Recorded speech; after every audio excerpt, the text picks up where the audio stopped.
take part in today's event.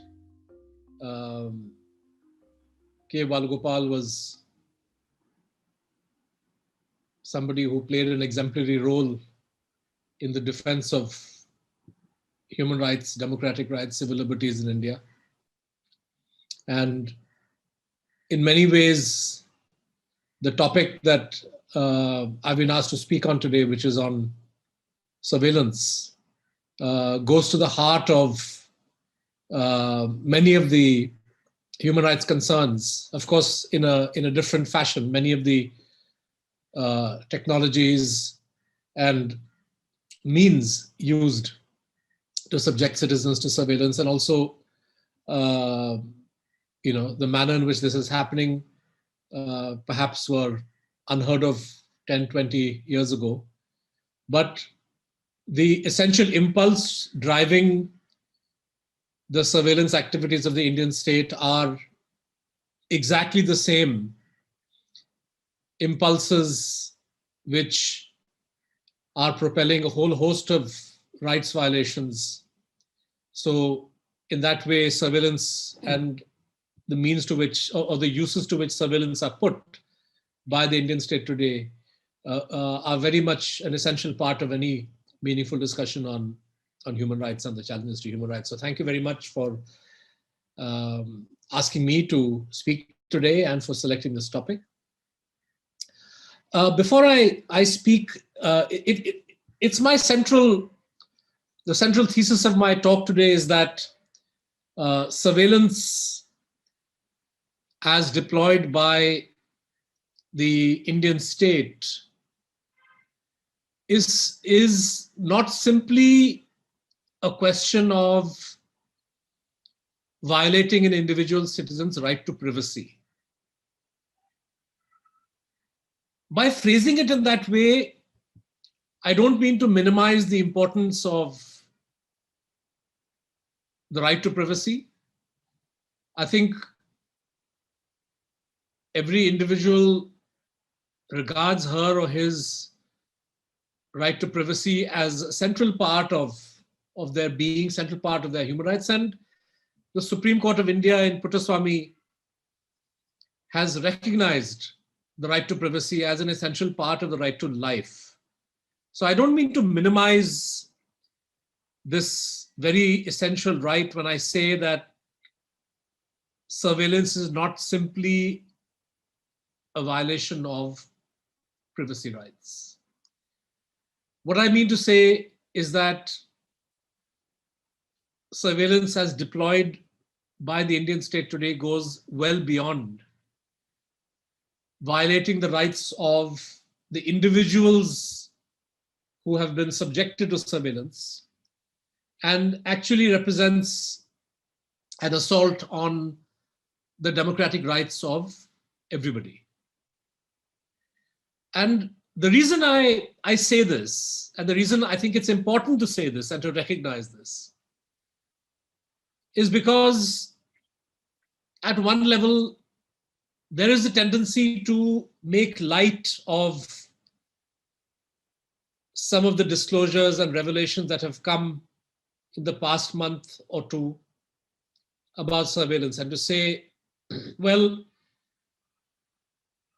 do we really need to worry so much about spyware, Pegasus, surveillance? After all, it's only a handful of people who are being subjected to surveillance. Or you have persons connected to the ruling establishment who suggest the only people who need to worry about surveillance are those who have something bad to hide. So there is this tendency to make light of the problem of surveillance by saying, oh, this is just a problem of a few individuals, and what's the big deal? And the starting point of my analysis today is that this is a very big deal, because surveillance as deployed represents an assault on citizens as a whole, even if their own devices and phones have not been hacked into, even if they themselves as individuals are not subjected to surveillance. There is a wider issue of assault on their rights, which we need to focus on. And before I go into the specifics of the form that surveillance takes today, or the most extreme form that surveillance takes today, I want to establish the context, which is that over the past 7 years, since 2014, this country has been subjected to a sustained, systematic assault on democratic institutions of the kind that we have perhaps not seen for the past 70, 75 years. And I say this despite the fact that the country went through a formal emergency between 75 to 77. That assault lasted 2 years. Of course, during those 2 years, the measures taken by the government against the people, in some regards, was much more repressive than what we see today, much more far-reaching. But it was a 2-year period. And there were, of course, many, many differences between some of the measures taken during the emergency and what we see today in what many call an undeclared or unrecognized emergency. But the key difference to bear in mind is that we are looking at a 7-year long assault, and one that appears to be intensifying with each passing year, and which is taking forms of repression, maybe because they are not so overt, are therefore far more insidious, far more dangerous. But my talk is not primarily focused on the assault on democracy as a whole.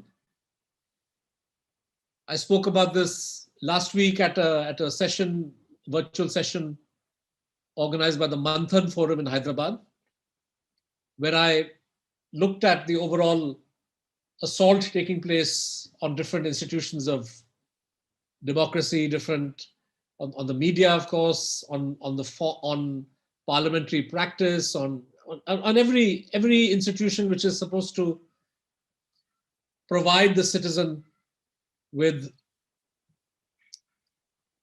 the ability to hold the authorities in check. That assault is happening. So I don't want to repeat what I said in that lecture, but it's important to bear that in mind as context.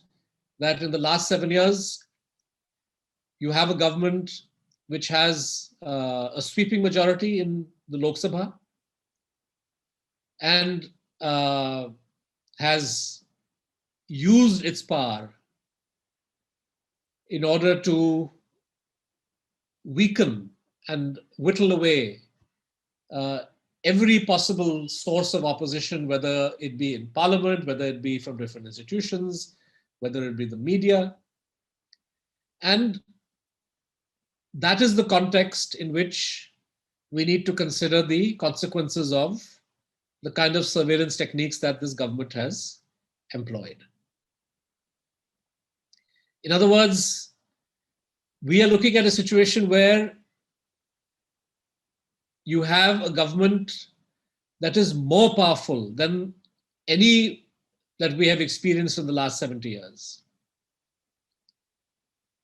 that faces less challenge inside parliament or outside, less opposition or challenge from the media, less pushback from constitutional institutions, and yet this government feels the need to arm and equip itself with added weapons so as to ensure that its power literally goes completely unquestioned and unchallenged. So this, I feel, the fact that surveillance techniques are being employed as a tool of political domination, the fact that this is happening when a government already enjoys the kind of power that it does, makes the situation even more dangerous and difficult for the rest of us. That's what I wanted to say by way of setting the political tone and background of India as a surveillance state. Now, in 2019, a number of people in India received messages from WhatsApp and from a North American-based laboratory called Citizen Lab, informing them that their phones had been hacked into or been targeted for hacking by some unidentified hacker or unidentified agency using an Israeli spyware called Pegasus. We know from a letter that WhatsApp wrote. WhatsApp is, as you know, social media company owned by Facebook. And we know from a letter that WhatsApp wrote to the government of India's Computer Emergency Response Team, or CERT, in 2019, that around 120 or 121 Indians or people living in India were the targets of spyware. And according to an answer provided in Parliament by the then IT Minister, I believe it was Ravi Shankar Prasad or his deputy, sometime in November or December 2019, something like 20 of those phones actually had, WhatsApp had evidence or proof of data being added or taken away, some kind of active surveillance using Pegasus. Now, this was a problem that WhatsApp identified as having occurred in a 12-day period from roughly March 21st or 22nd, 2019, up to April 2nd or 3rd, 2019. So in a 12-day window, WhatsApp said it detected something like 1,400 cases worldwide, of which 120 were in India, where Pegasus appears to have either been successfully used or attempted to be used against these people. In deference to the privacy concerns of its customers, WhatsApp didn't reveal the names of those Indians who had been targeted, but something like 20 or 21 people came forward to say that they had been notified by WhatsApp, and this list is in the public domain. Many of them wrote to the Standing Committee of Parliament for Information Technology, headed by Shashi Tharoor, demanding an inquiry. Many of them wrote to the government, demanding that some answers be given to them. And these targets include a host of human rights activists, Anil Teltumde, many of those who were targeted in the Bhima Koregaon case, many activists in Chhattisgarh, all of them, in other words, connected in some way or the other to the struggle for the human rights of people in India. And the government, when asked about this in Parliament, essentially pretended as if it had nothing to do with its own functioning and said, well, we have written to WhatsApp asking for more information. This is when Pegasus as a spyware entered the public domain in India, and we knew for a fact that around 120 people had been targeted using this spyware. Now, a word about what Pegasus is and who makes it. Pegasus is military-grade spyware made by an Israeli company called NSO Group. This is a company that was set up by former Israeli military intelligence people who had developed communication interception technologies while serving with the Israeli military or the Israeli intelligence. And when they left the Israeli military, they set up a private company where they developed these surveillance techniques. And essentially what this involves is the hacking, finding a way to hack into the smartphone of a target so that you can implant your spyware on this phone. And once you successfully do that, you can essentially break into all communication of your target, not just calls that are placed over a cellular network or SMSs, which is the kind of surveillance which the government of India or any government would attempt to do through lawful means. So in India, for example, under the IT Act and under the earlier Telegraph Act of the 19th century, there is a prescribed procedure by which the government of India can place telephone numbers under surveillance and obtain recordings or messages sent and exchanged through the telephone network. Now, this refers to unencrypted messages or phone calls placed by targets, and there is a prescribed procedure for this. If it's the Union of India which is doing it, the Home Secretary has to authorize surveillance. This is for a limited period of time. There is sadly no judicial oversight, but nevertheless, there is some kind of official mechanism which the Supreme Court has insisted governments have to follow. What Pegasus does is that it fills a vital gap in the intelligence agency's attempts to obtain information from a target, which is that with the rise of internet telephony and the use of encrypted messaging apps like WhatsApp or Signal or Telegram, because these messages are end-to-end encrypted, even if the government of India's agencies use lawful interception methods, and the procedure is very simple. You have to obtain the assistance of the telecom or internet service provider so that you can patch into messages or phone calls as they are being exchanged. But since these messages, say on WhatsApp or Signal, are encrypted, and WhatsApp and Signal and Telegram refuse to share an iMessage, Apple refuses to share the encryption key with the government of India, it is no use for them to get hold of these encrypted messages as they are being sent back and forth. What Pegasus does is that it helps intelligence agencies read even encrypted messages, because it opens for the Pegasus operator a window into everything that your phone does. So literally the screen that you as a target are watching is replicated on the computer screen of the person who has deployed Pegasus against you.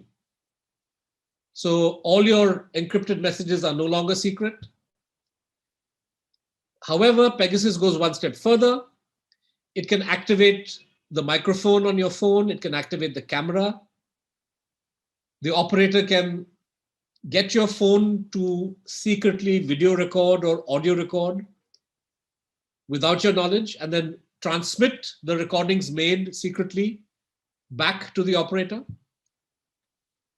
In short, it gives government or whoever has deployed Pegasus against you full visibility, full access to everything that you do, everything you say, everything you see, conversations you have, either on the phone or in person, if you carry your phone with you. and it provides unprecedented access into the life of an intended target. Now, in 2019, the government of India kind of pretended that it knew nothing about this. It said, well, we have written to WhatsApp asking for more details. I believe the minister also said that we have written to NSO, the Israeli company. However, a recent right to information request made to the IT ministry asking for a copy of that communication, both to WhatsApp and NSO, produced a 2-line email that was sent to WhatsApp. And there is no record that has been shared so far by the government with a right to information applicant about what exactly is it that the government of India wrote to NSO group about. And my hunch is that the government of India perhaps never bothered to write to NSO. And there was a very good reason why it didn't do that. Now, fast forward from 2019 to 2021.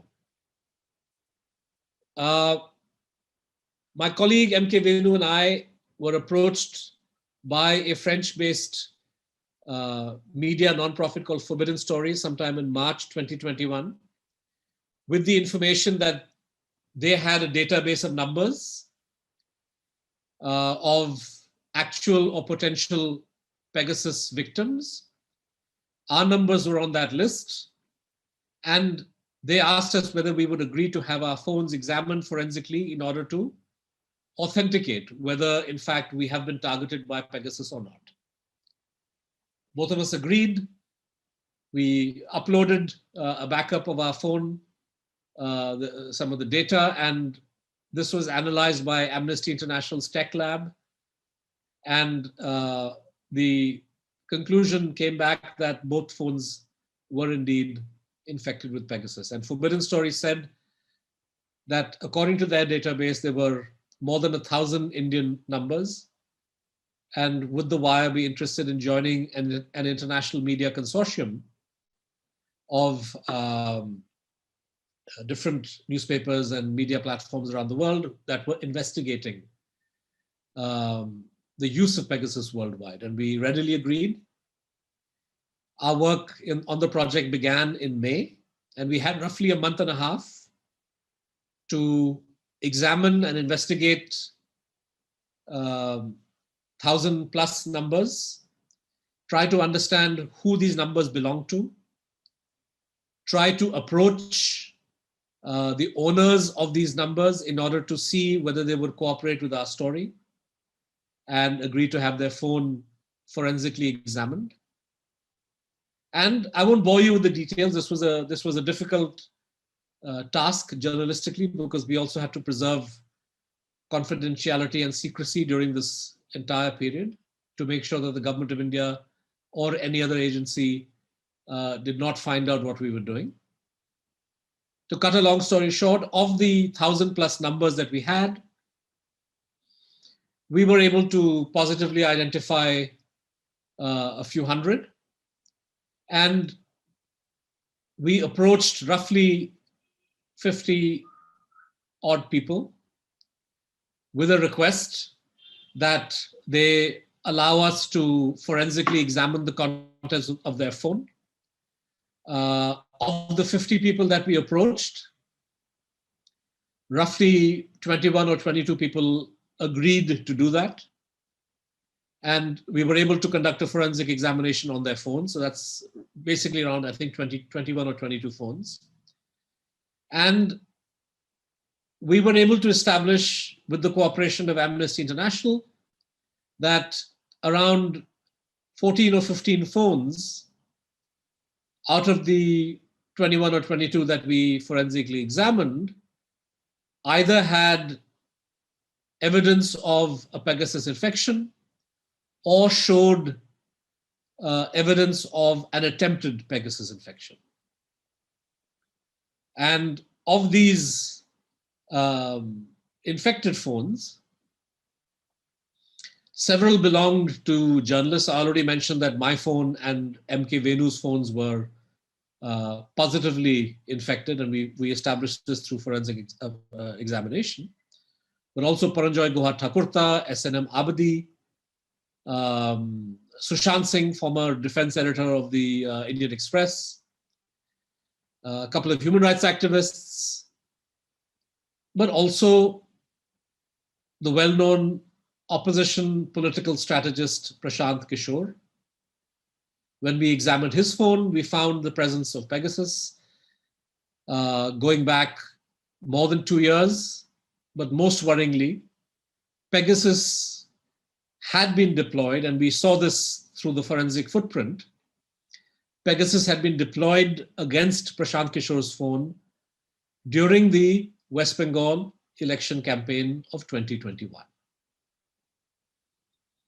Apart from the phones that we forensically examined and found actual traces of Pegasus in, there were dozens of phones of political people, business people, human rights people, whose phones could not be tested or examined for a variety of reasons.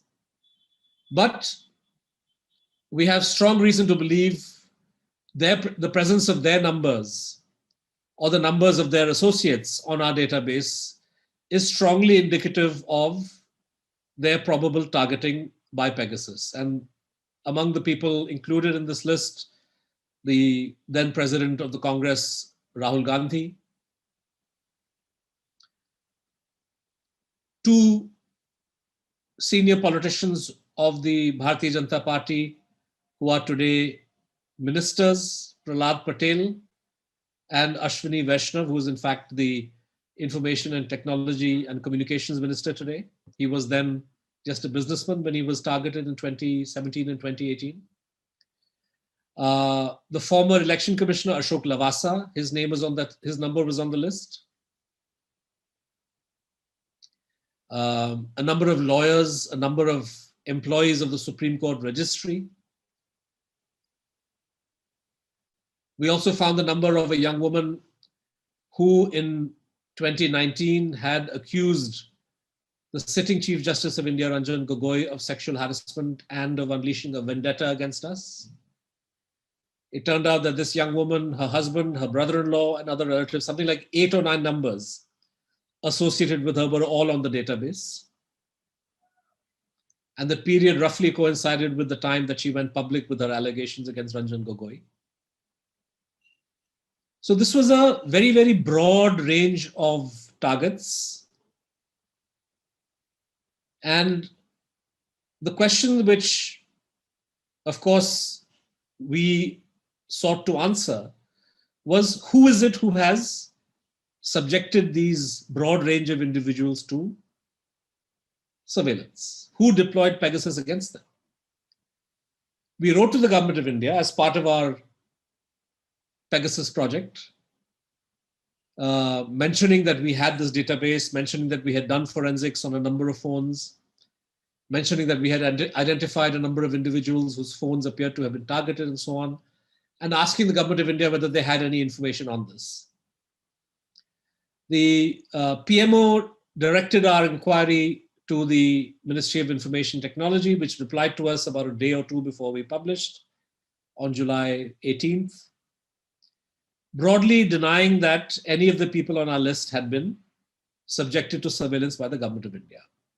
And then you had the ministry reiterating its claims that all surveillance in India is conducted lawfully, and so on and so forth. In my view, this reply by the government of India is very hard to believe, for the simple reason that this spyware, Pegasus, is only sold by the Israeli company NSO Group to governments. So if we found evidence of Pegasus on a number of phones in India, and we asked the question, who has used Pegasus against these people? We can very confidently say that it is the government somewhere that has targeted these guys. Not some private company, not some private individual, not some criminal syndicate. It is a government or a government agency, because NSO Group exports of Pegasus are vetted by the Israeli government, which grants, the Israeli Ministry of Defense grants an export license. And NSO has said in court depositions in America, because Facebook and WhatsApp have taken NSO to court in America because of the 2019 use of Pegasus against WhatsApp users worldwide that I mentioned. NSO has informed a California court on oath that it only sells Pegasus to governments. So we can say with 100% certainty that the targeting of Prashant Kishore and Mindphone and MK Venu and everybody else was done by a government or a government agency. That's point number one. Point number two, okay, which government? We know that the database contains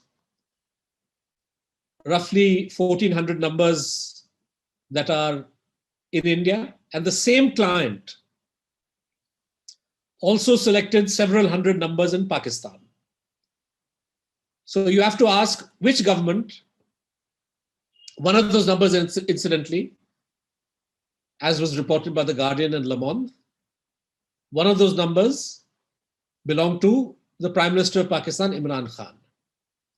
So which government has an interest in deploying Pegasus against Indian journalists, Indian political figures, Indian human rights activists, the young woman who accused Chief Justice Ranjan Gogoi of sexual harassment, as well as against Imran Khan and targets in Pakistan?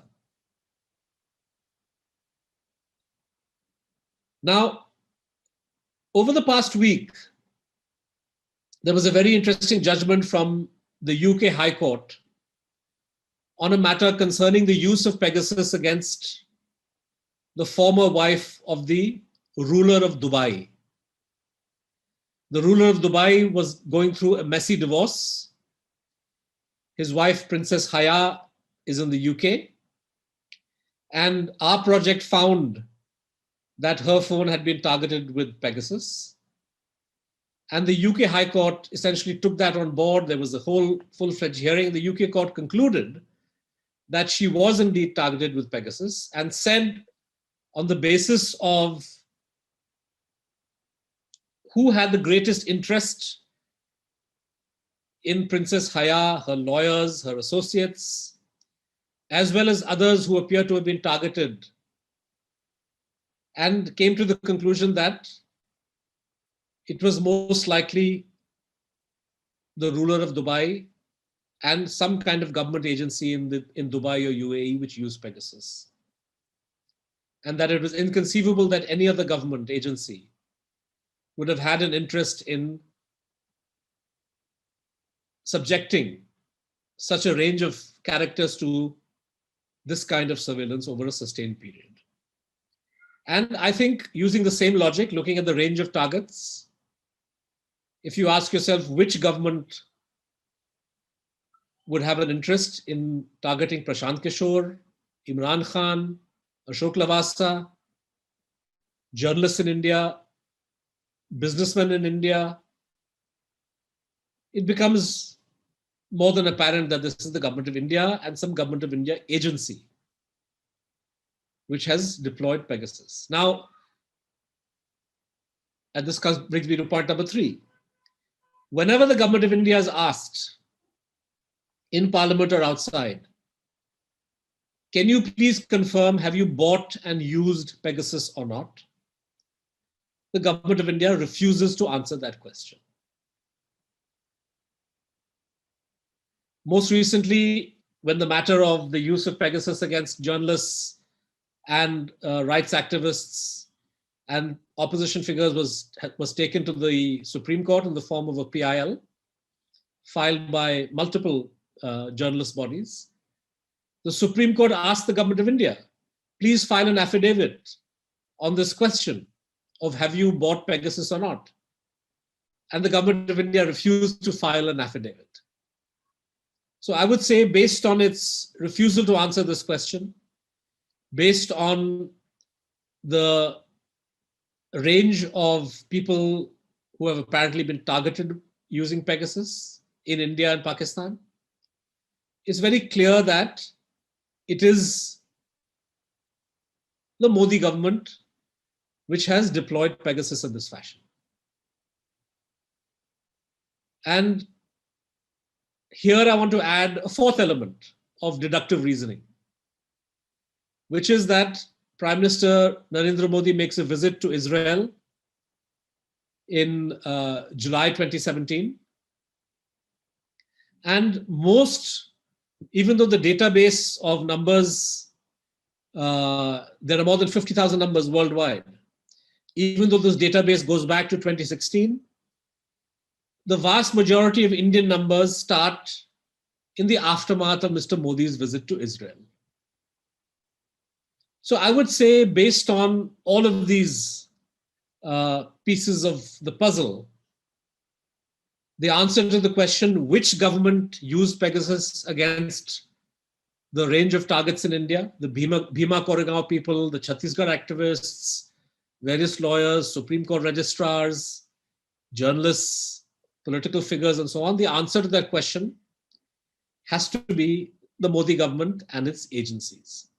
And here I should say that Citizen Lab, which has looked at the use of servers by the NSO group, has concluded that there are in fact two agencies in India which are using Pegasus. One, it says, looks only at targets in India, and the other looks at targets in India and abroad. And this also, I submit, fits the pattern that we have seen in our analysis of the database.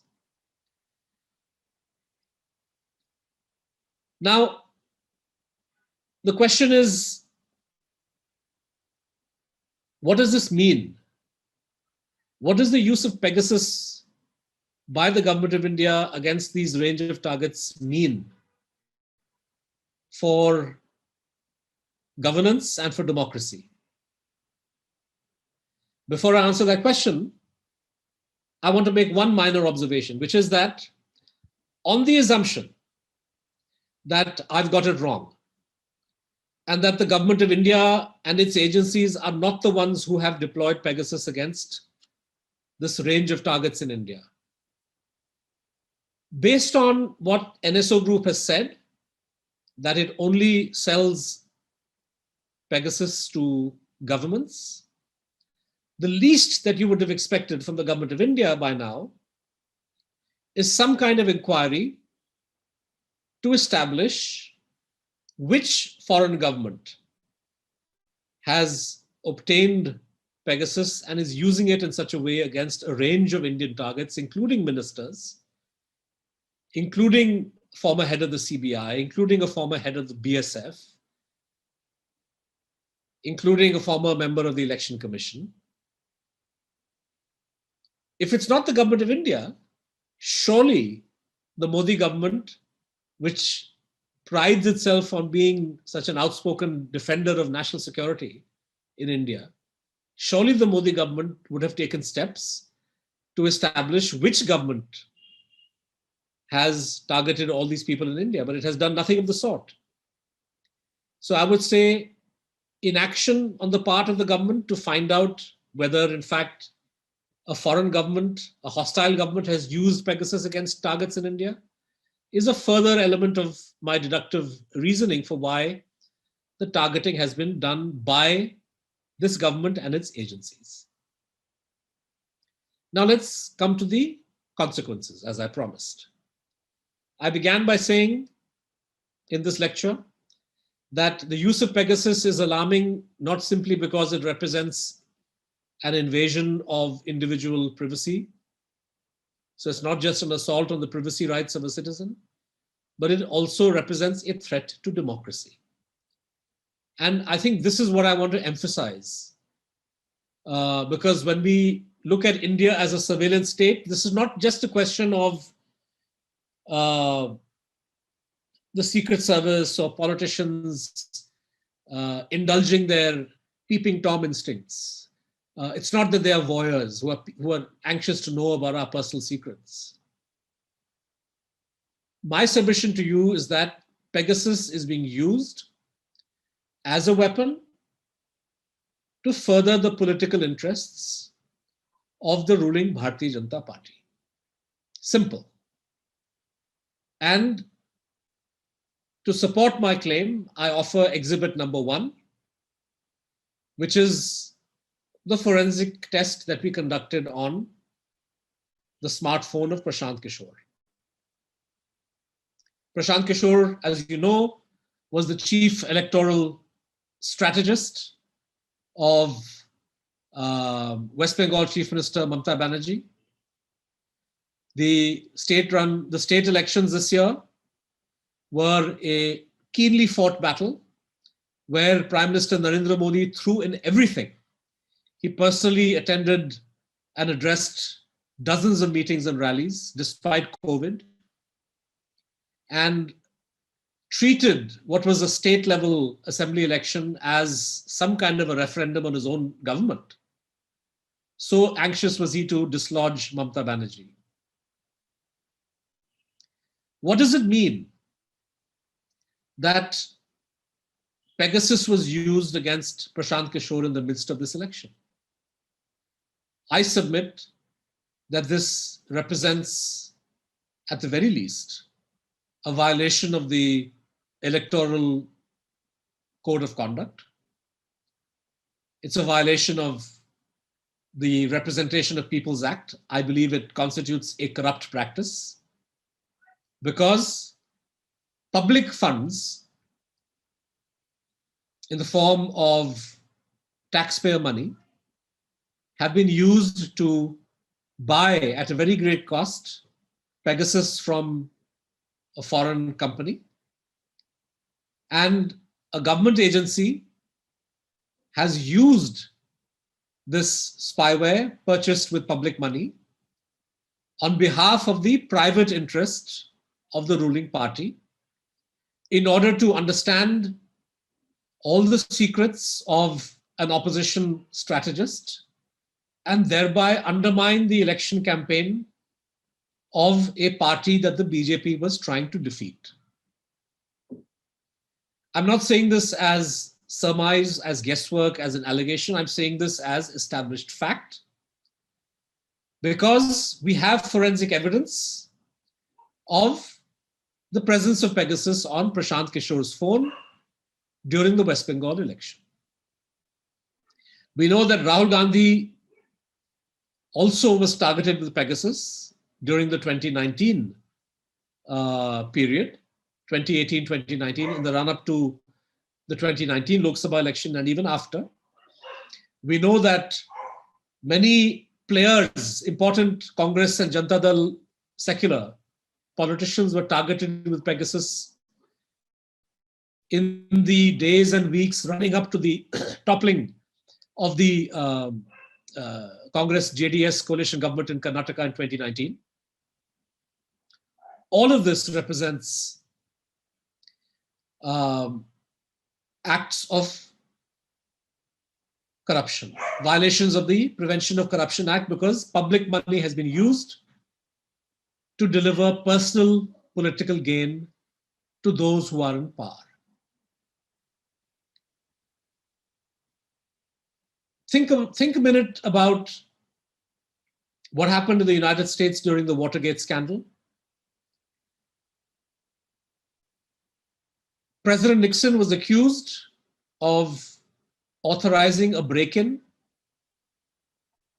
to plant listening devices in a campaign headquarters of the opposition Democratic Party in Washington in the run-up to the 1972 election.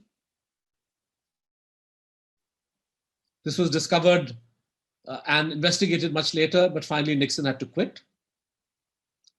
We don't know whether Nixon used US taxpayer money to pay for the burglars to go in and try to spy on the Democratic Party. But the very fact that a sitting president could use illegal, unfair surveillance methods on his opposition in the run-up to an election was deemed to be an offense so grave that had Nixon not resigned, he would surely have been impeached. What Narendra Modi has done in 2019 and in 2021 during the West Bengal election is an offense far more grave than Watergate, because you have used Pegasus against Mamata Banerjee's chief advisor in the midst of an election. And you've used public money to do that. You used public agencies. Nobody ever alleged or accused Richard Nixon of using the CIA or the FBI to break into the Watergate building and try to spy on the Democratic Party. Here, the Prime Minister has used intelligence agencies that are part of the government. Very, very grave offense. And one which shows the extent to which the ruling party is prepared to go in order to undermine the electoral prospects of its opposition and ensure that the level playing field that voters expect in an election is disrupted in your favor. Here I should add that it was perhaps not a coincidence that Pegasus also appears to have been used against Ashok Lavasa, who was the one election commissioner in 2019, during the 2019 campaign, who took a stand that several of Prime Minister Modi's speeches, especially the one where he targeted the voters of Wayanad in Kerala on a communal basis, violated the model code of conduct and represented an offense. Ashok Lavasa was, of course, overruled, so the Election Commission decided ultimately in Modi's favor. But it cannot be a coincidence that Ashok Lavasa's name also figures, his number also figures in our database of potential targets of the use of Pegasus. So if you look at the kind of targeting, if you look at the timing of the targeting, you see that Narendra Modi is not satisfied with the huge advantage he already enjoys in terms of numbers, in terms of money. I haven't mentioned electoral bonds, which represents a further subversion of the electoral process. But not satisfied with all of these advantages, Mr. Modi goes one step further and deploys spyware that is officially, at least as per the Israeli government's claims and the manufacturer's claims, supposed to be used against terrorists and criminals. And even in court, the Solicitor General was arguing that Pegasus is something which concerns, or surveillance concerns, national security. The way in which Pegasus was used has nothing to do with national security. In the case of Prashant Kishore, in the case of journalists, in the case of human rights activists. But it has everything to do with giving the state, giving the ruling party an advantage over its political rivals. So this use of surveillance to not just invade the personal space of people you don't like, not just to violate the individual's right to privacy, but to actually use information that you gather in order to subvert the democratic process, in order to subvert the electoral process, represents the true danger that Pegasus poses for Indian democracy and India as a whole. Which is why it is vital that the Supreme Court of India, which is currently seized of the matter, get to the bottom of this scandal, assign responsibility, punish those who have violated the law in this fashion. Because unless this is done, unless the ministers and officials who used illegal surveillance means against political rivals of the Bharatiya Janata Party, both in terms of elections, in terms of media, in terms of activism and civil society activism and so on and so forth. Unless this is investigated and the officials and ministers and politicians responsible are punished, we are in a situation where it will become harder and harder to trust in the integrity of the Indian electoral process. Mr. Modi has recently taken to describing India as the mother of all democracies. Frankly, this is a tall claim if you go back in history, because democracy as we know it is of much more recent vintage. And for all the democratic impulses that existed in India in the past, there were plenty of other undemocratic impulses which also existed and which were dominant. Caste oppression, for example, the oppression of women, the oppression of the poor people, going back in history. But leaving the historical aspect of India being the mother of all democracies aside, how can India be the mother of democracy or the father of democracy or the child of democracy if elections can be compromised by a ruling party using Pegasus against its political opponents? This is a question that civil society needs to debate. This is a question that the Supreme Court needs to answer. And based on, we've seen from the UK High Court ruling that no matter what claims are made about national security and so on and so forth, it is possible for judges to develop courtcraft to pierce the veil and get to the bottom of how this spyware is being used.